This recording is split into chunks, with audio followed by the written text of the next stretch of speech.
morning's Yom Hashoah program. Welcome to all the special guests who are here, the grandparents, and especially I see many great-grandparents who are able to make it, and it's really an honor to have you with us. And a special welcome also to all of the survivors who are here, children of survivors, second, third generation. That means a lot that you're here, and we're going to ask you to come up to the front later at the end of the program for the candle lighting ceremony.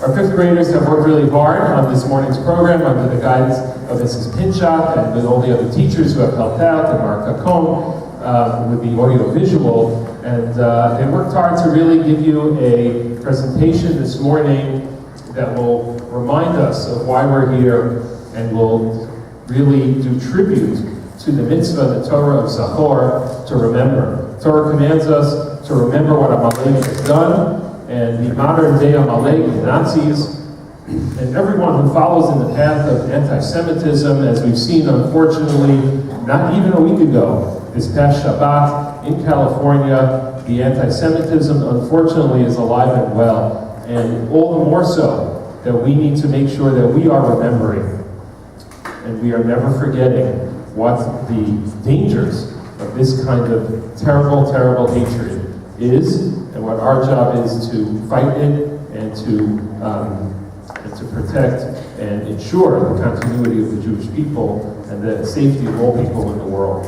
So we're going to now turn the program over to the fifth graders, and I'll be back at the end of the candlelighting ceremony and the conclusion of the program.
What is Yom Hashoah? Why are we all gathered here today? In Israel, a siren goes for 2 minutes on this day and the entire country stops. People get out of their cars, stop talking, walking, and spend 2 minutes mourning. We have all gathered here today to do the same thing, to remember and to honor and to love. Please rise as we listen to the siren and share a moment of silence in memory of those who perished.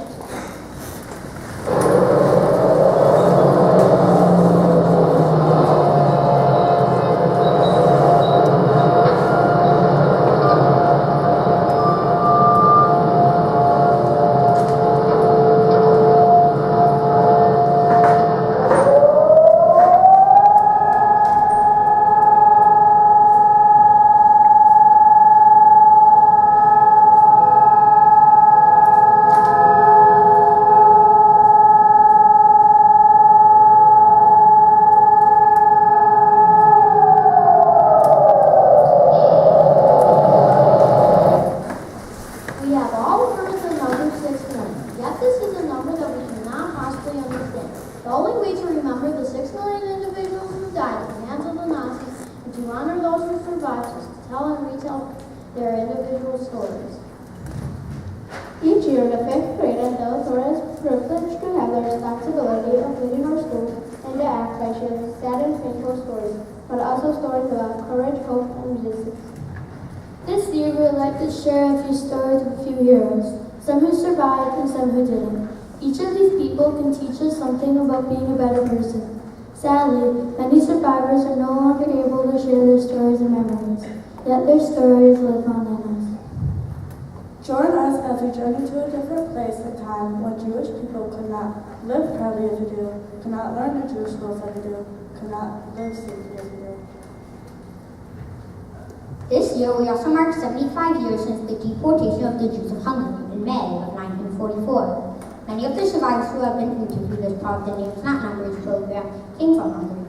They shared stories of the terrible spring of 1944, right after Pesach, the same time of year we find ourselves in today. Some of these survivors were saved, so a man named Raoul Wallenberg. Here is his story.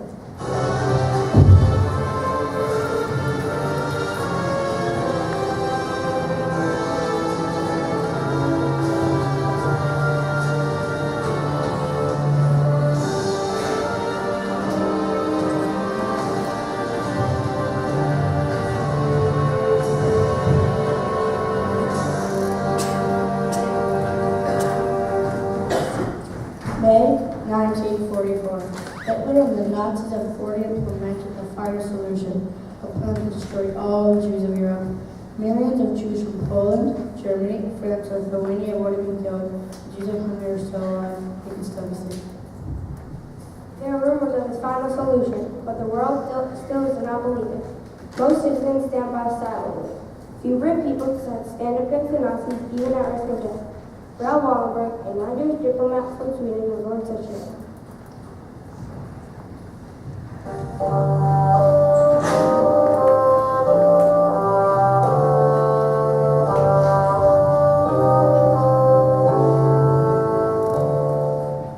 Papers, let me see your papers. What was your business in Budapest? Why are you here? I am Swedish. I have been sent to Hungary to represent my government, purely business in nature. You may go, but make sure your papers are always with you, or you will be arrested and sent back to Sweden. The Nazis have just entered Budapest. We have had secret information that the Jews here are in terrible danger. We have heard rumors of mass killings of Jews in Poland. I can't let this happen again. I must figure out a way to help them. Where are we going? We are told to take a small suitcase and report to Town Square tomorrow. There's talk of trains and transports that they're taking us to work camp. We have heard rumors of a place called Auschwitz. No one returns from this place. My wife Hannah has heard that there might be someone who could help us in the Swedish embassy. We just tried to get there without being caught by the Hungarian police. They're as bad as the Nazis. Sir, can you help us? We have 2 children. We received orders to report for a transport tomorrow. Please, we have nowhere else to turn. Take these. They are certificates of protection from the Swedish government. Go to this address. It is a safe house. You will be protected there. God bless you, Raoul Wallenberg. We will never forget you.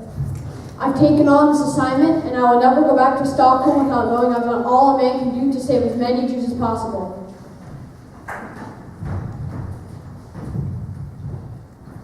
Raoul Wallenberg used Swedish money to set up hospitals, nurseries, soup kitchens, and safe houses. He saved close to 100,000 Hungarian Jews. Sadly, he was arrested by the Soviets after the war and most probably died in a Soviet prison. On November 26, 1963, Yad Vashem recognized Raoul Wallenberg as righteous among the nations.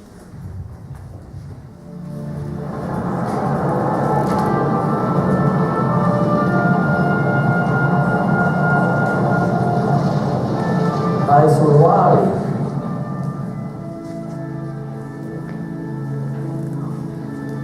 But I lost my whole family. Our family was a very big family. Everybody died.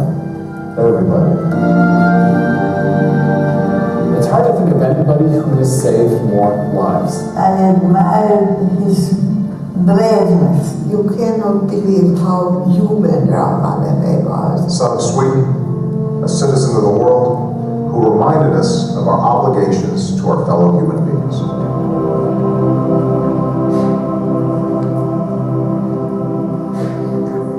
We adore him, his skill to cope with matters, and at the same time with lots of humor. To have a big brother like that, he was very special. Heir to one of the wealthiest families in Sweden, Raoul Wallenberg was sent to the U.S. to study and graduated from the University of Michigan. His experiences in the States had a significant impact on his future path. There's a straight line that connects who he was in 1931 when he got off a train here in Ann Arbor to what he did when he arrived on the train in Budapest in 1944 to try and save tens of thousands of Jews. Recruited to work for the Swedish and American governments, Wallenberg left the comfort and safety of his privileged life in Stockholm and went into the depths of hell. A mission to rescue the Jews of Budapest. Eichmann arrived and decided to clean Hungary of Jews. And then suddenly everything broke down. They killed over 500,000 Hungarian Jews. We knew that Raoul Wallenberg came to Budapest, that he wants to do the best for the Jewish people who were in such a big danger. He established safe houses. Being in a Swedish protected house, your chances of survival were significantly enhanced. And he fabricated protective documents called Schutzpasses, which saved Jews from deportation to Auschwitz. It's an amazing document which has saved us. He wouldn't stop for anything, only to be able to save lives. Raoul Wallenberg used to go to the death marches to try to save as many as possible. They started to line up people, taking them away, and he started to yell, "You have no business to take these people away," and they stopped deportation. He always got a few people back. Every life he could risk to that was for him so important. But his legacy of heroism lives on. His integrity and his determination are outstanding examples of what one person can do. Probably 500,000 people in the world today can attribute their existence to what Wallenberg did. I wouldn't be sitting here if there is no Wallenberg. And I really hope all my life since the war that I will be able to thank him personally one day. And it never happened.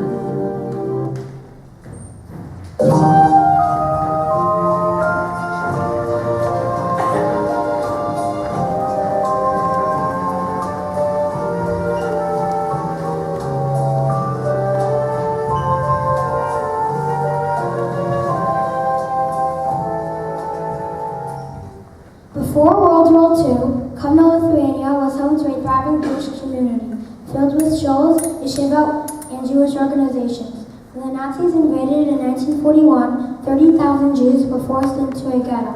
Many areas of the ghetto had no running water. Disease and starvation spread quickly.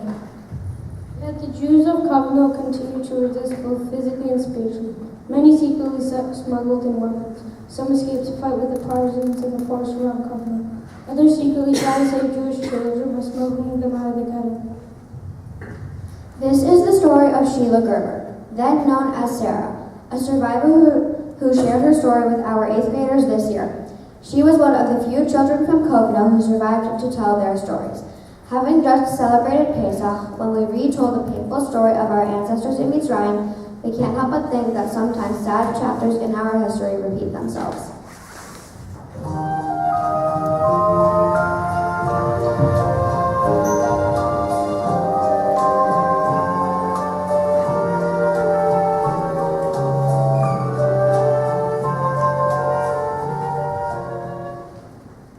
Have you heard the Nazis' decree? No babies can be born in the ghetto. What are we to do? What will happen to Sarah? They say the entire family will be sent to Auschwitz if a baby is found in the ghetto. This decree is worse than Paro, but a miracle will happen and it will happen again, just like when Moshe was saved in the Nile. We will find somewhere safe for Rosar. Give her to me. You know I have many friends outside the ghetto walls. I know a Lithuanian farmer who may hide the baby, just until the war is over. I I have some jewelry left, my Bobby's bracelets. They are worth many zlotys. Use them to pay the farmer. He can buy milk for the baby and keep her safe.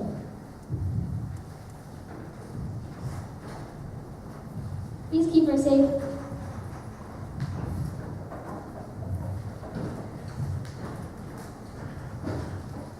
Our brother and sister-in-law have been taken. They were forced onto the last transport, intended for Auschwitz. It's up to us now. We must escape from the ghetto. We must go to the farmer to find Sarah. We must raise her as our own, as a Jewish child who will carry on the legacy of the parents who loved her. Sarah's aunt and uncle did make it out of the ghetto and back to the farm where Sarah was hidden. They managed to protect Sarah themselves until the war ended, and they were liberated in 1945. They raised Sarah, who was later known as Sheila, as their own child. Sheila named her first child after the mother she never knew.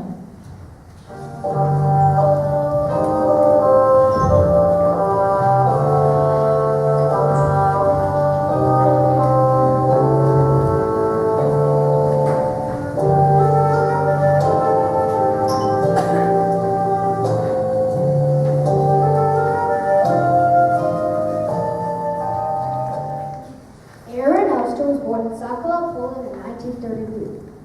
He lived with his parents and his two sisters, Irene and Sarah. When the Nazis invaded his town, Aaron and his family were forced to move into a ghetto. Irene was sent to hide with a local Christian woman who had been a customer of Elster's. Aaron and Sarah stayed with their parents. 1 week later, the Nazis ordered that all the Jews in the ghetto line up in the marketplace. Aaron's father feared the worst. They would organize a terrible place called Auschwitz, from which almost no one has ever returned. Aaron's father told him to drown.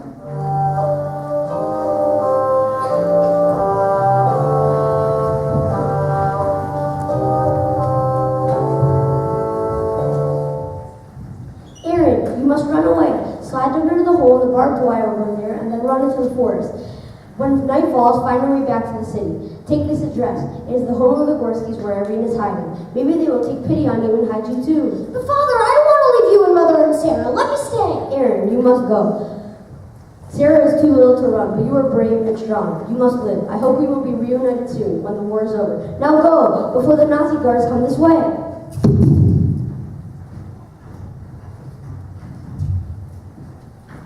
Reluctantly, Aaron listened to his father and quietly slid under the barbed wire. He ran as fast as he could into the forest, under the cover of darkness.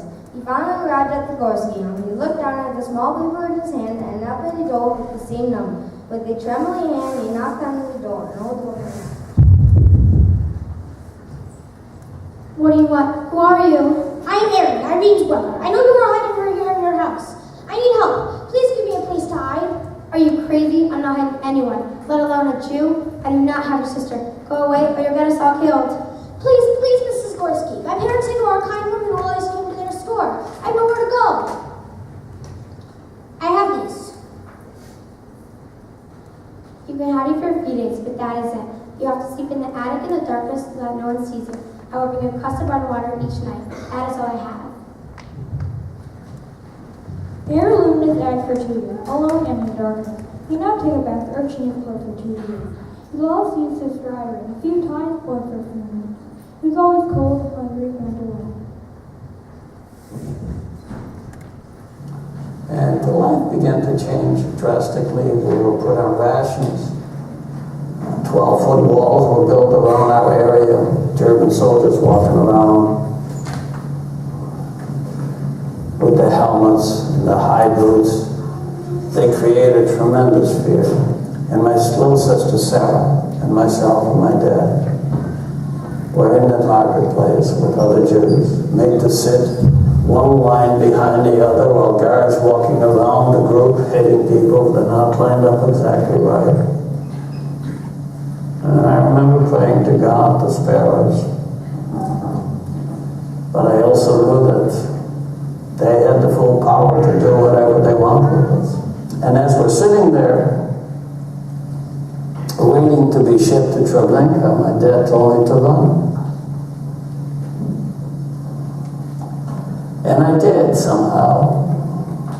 I crawled behind the people sitting in the marketplace on my hands and my knees, crawled to the end of the marketplace, and we had open sewers that ran along that street. And I dropped into one of those, kept crawling till I felt I was out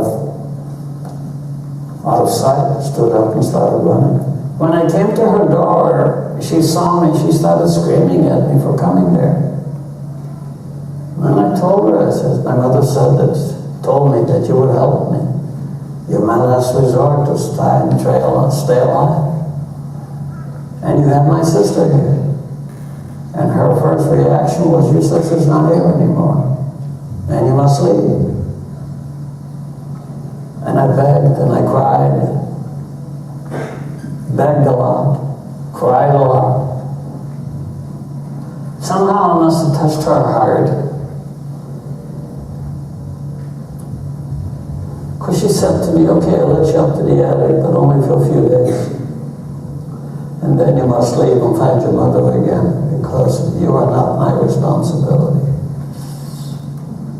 She gave me a bucket to use as a toilet, and we crawled up to her attic. She put some straw in a sack, placed it by the roof and the floor, neat, and that became my haven. So hunger became a preoccupation with me. I used to daydream of the days when food was plenty, wondering what it would be like to be full, to be able to say, I had enough, I don't want any more. So life in the attic it was very hard. It was lonesome. I was filthy. I was full of lice, never washed. In the 2 years that I was there, I never took a bath, never cut my hair, never brushed my teeth. And what I can't believe is I never got sick while I was there. I used to look forward to rain.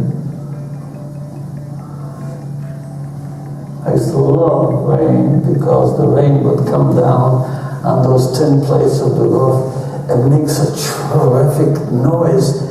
I would be able to scream, I'd be able to cry, I'd be able to sing, and just, I don't know, let my emotions, my pent-up emotions escape. So rain to me was something I really look forward to. Aaron and Irene survived the war. Out of 5,000 people living in their town in Poland, only 29 people survived. Of those 29, only 2 children survived. Those 2 children were Aaron and Irene. Aaron moved to Chicago in 1947. He was one of the founders of the Illinois Holocaust Museum. He wrote a book about his experience called I Still See Her Haunting Eyes. His little sister Sarah's face is on the cover. Aaron passed away just a few months ago. We are thankful that he shared his story with our young readers.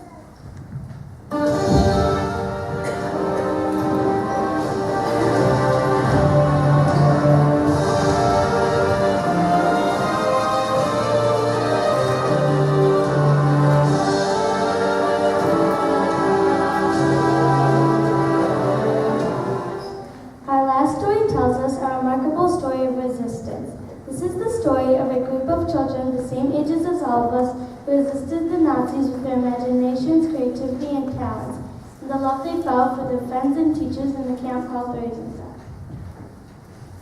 This year, Judy Strauss told her 8th graders of the time she spent in Theresienstadt. She spoke of the terrible conditions there and how the Nazis tricked the world into thinking it was a summer camp.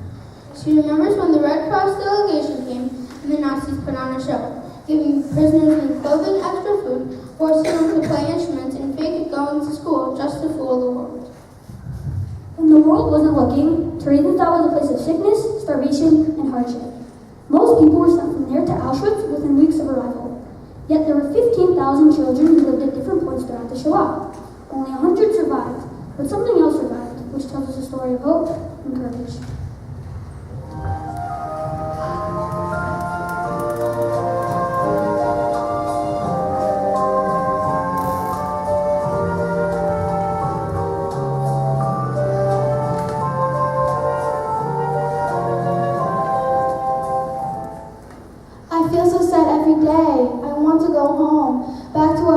To my mama, to my papa, to my friends, and to my school. Children, close your eyes. Picture beautiful butterflies. Can you see them? They are flying through a deep blue sky. They are so colorful, they will make you smile. Teacher, I've written a poem. Can I read it to you? The butterfly, the last, the very last, so richly, brightly dazzling yellow. For 7 weeks I've lived here, penned up inside this ghetto. Only I never saw another butterfly. That butterfly was the last one. Butterflies don't live in here, in the ghetto. Most of the children of Theresienstadt did not survive. Pavel, the boy who wrote the poem you just heard, was later deported to Auschwitz, where he was killed. But the poems and pictures did survive. The children's teacher, Aaron Elster, risked her life to save them. After her transport number to Auschwitz was called, she wrapped her students' arm and her shawl and had them buried in the barracks. After the war, the artwork was uncovered. Today, these pictures and poems tell us about their suffering, but also about their courage, optimism, their hopes and fears. There were no butterflies at Theresienstadt, of course. For the children, butterflies became a symbol of freedom and hope.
Before the fifth graders conclude this tekes, they have asked to sing one last song that is one of their favorites, but also has a beautiful message on Yom Hashoah right after we just celebrated the holiday of Pesach.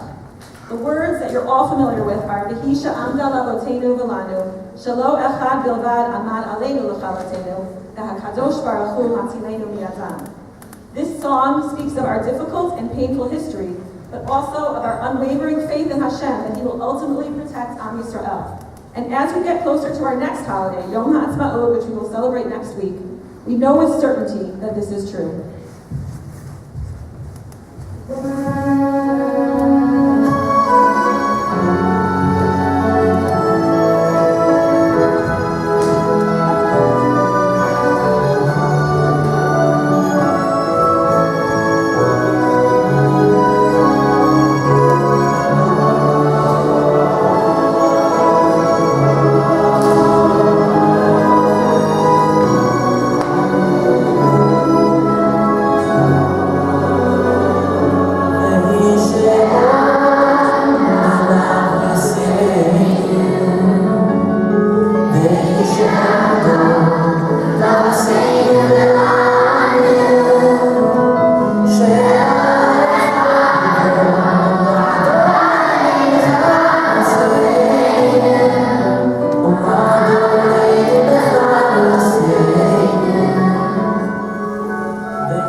fifth graders. Thank you, Mrs. Pinchot, Mark Cacone, all the teachers who helped out for bringing to life those incredible stories. The stories of Raoul Wallenberg, of Sheila Gerber, Aaron Elster, and the children and the teachers of Theresienstadt. Many of the stories and the footage that you saw is from our own Names Not Numbers program that was actually conducted and filmed just a few years ago by our own students. And it's particularly timely, and you just heard Aaron Elster, who recently passed away this year, and we just heard just this week Mr. Schimmel, who passed away at a ripe old age, but nevertheless also one of those last voices who can testify and tell us directly what happened. He was one of our survivors also with Names Not Numbers just a few years ago. And those stories that you told us were particularly inspiring to see you on stage, to hear the stories acted out by our own children, to see that the Am Yisrael Chai, to see that our people lives on. Many of you and many of the people sitting in this room were all children and grandchildren of survivors. And from those few survivors, look how many Jews are alive and well, committed to continuing our life as committed Jews. The Rav Kook taught us that the only way to fight darkness is with light. The only way to fight cruelty is with kindness, and to fight despair, the only way is through hope. And those are the messages that you helped remind us of this morning. At this point, we're going to call up everyone who's here, there are a number of survivors in the room, or second generation survivor families, or grandchildren of survivors who are here. We invite you up now at this point to stand with us up here and to help us light the 6 candles that you see, the yard-side candles.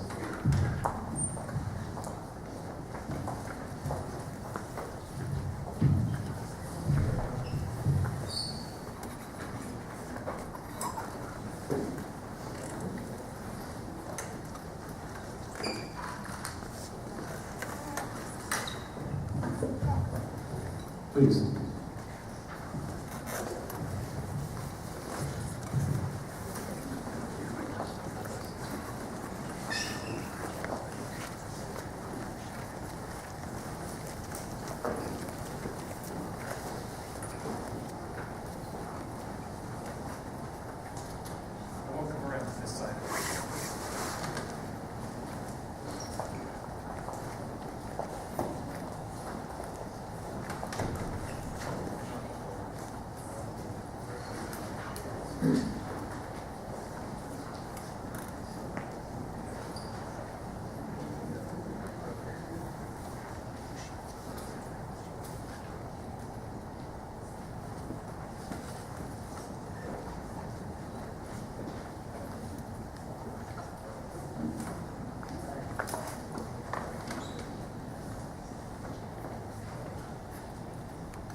unlike his own. Perhaps he just may yet survive this war. In the shadows stood a man in black. My child, he said, you must not look back. The young one lingered, the tears on her face, and mother's words found their last embrace. These candles remind us, and it's really one candle for every million Jews. It's really incomprehensible, and that's why today we remember individual stories. Through those individual stories, we can try to learn some of the lessons that we spoke about and try to imagine the gravity of those that were lost. And the light also brings us hope, and hope for the future, as we spoke about, as we see up here, the beautiful display of children and grandchildren and great-grandchildren of those who were able to survive and really build the future of our people. So we thank you for being here. We take a picture at a time, if we're able to get. Everyone can stand together for a picture. Our faith alone can save your soul. His dance heal your wounds and ease your pain. Try not to forget his past is hard. Thank you. But he was so very young and old and on. What visions are scattered, what's living clear, began to fade and all but disappear.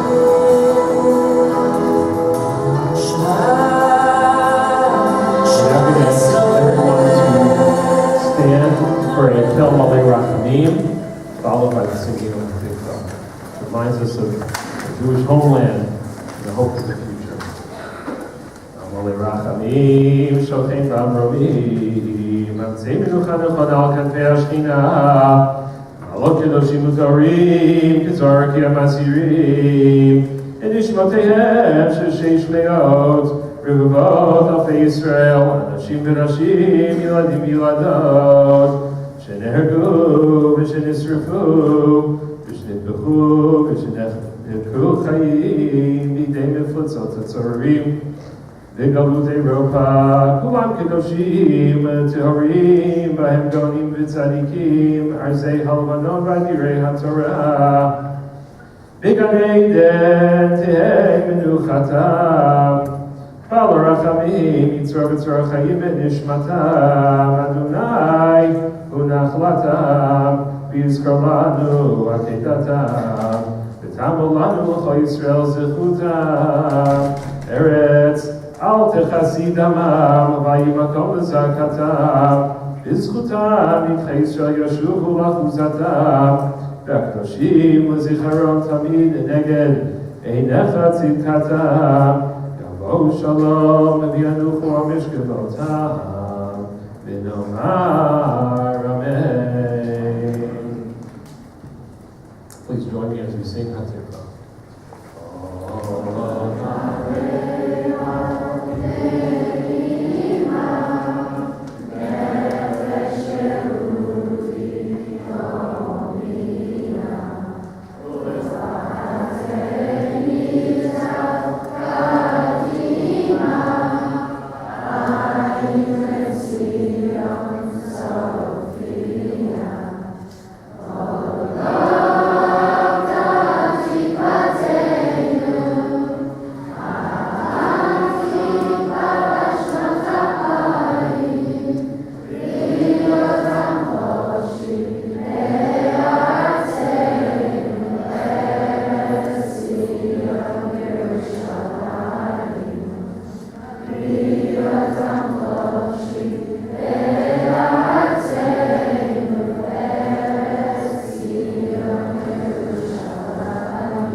Throughout the day, the candles will remain lit in the hallway in the front of the school, and our 8th graders will be standing watch and not to leave the candles alone for the entire day, reciting Tehillim, and also reciting the names from Yad Vashem, reciting unfortunately, many names, so that everyone, well, not everyone, unfortunately, but as much as we can remember each person who perished.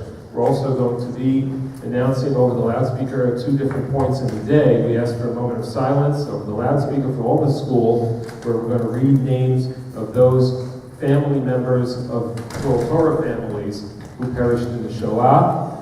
And those, as I mentioned to some of you, those are names that we read every year, and we hold on to them. So if you've given us names in the past, we still have them. And if you have not yet, anyone here who has not yet had a chance to submit names that they would like to submit, you could please let me know at the conclusion of this morning's program, and we'll add them to the list that we will read so that we can remember each person. Okay, this concludes this morning's program. We really, once again, a huge thank you to our 5th graders who did an incredible job this morning.